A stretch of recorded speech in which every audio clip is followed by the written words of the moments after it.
مساء الفل، اخباركم ايه؟ هتكلم النهارده على منافس الاهلي القادم هو فلومنسي البرازيلي. فلومنسي البرازيلي نسبة استحواذه على الكورة 62%. هو فريق استحواذي، بيشبهوه بمانشستر سيتي وبيشبهوه في افريقيا بسان داونز. طبعا هو واخد حاليا سابع الدوري البرازيلي حاليا، لكن فريق هجومي جنون. هو بيلعب بكل عشوائية وجنون في خط الهجوم بتاعه، لكن 90% من الأهداف اللي بتيجي فيه بسبب خط الدفاع بتاعه، بيتضرب بكل سهولة.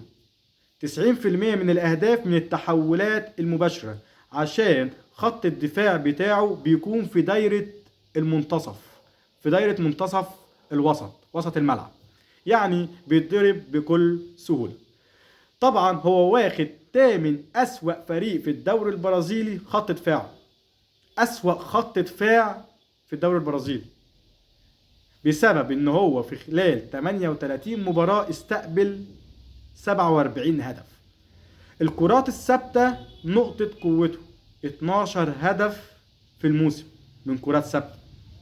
معدل اعمار اي نعم زي ما قلت لكم معديه ال 40 و35 و36، فريق عواجيز، لكن فريق لا يستهان به. طبعا انا شفت مباراه بوكا جونيور في النهائي، اللي لعبه بجد في ملعب بوكا جونيور، الملعب المميت، لعبوا بكل رجوله.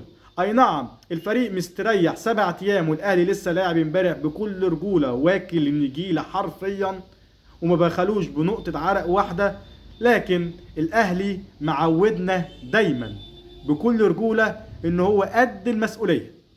اتمنى التوفيق للاهلي في مباراه الاثنين، وان شاء الله نكون في نهائي كاس العالم للانديه. سلام.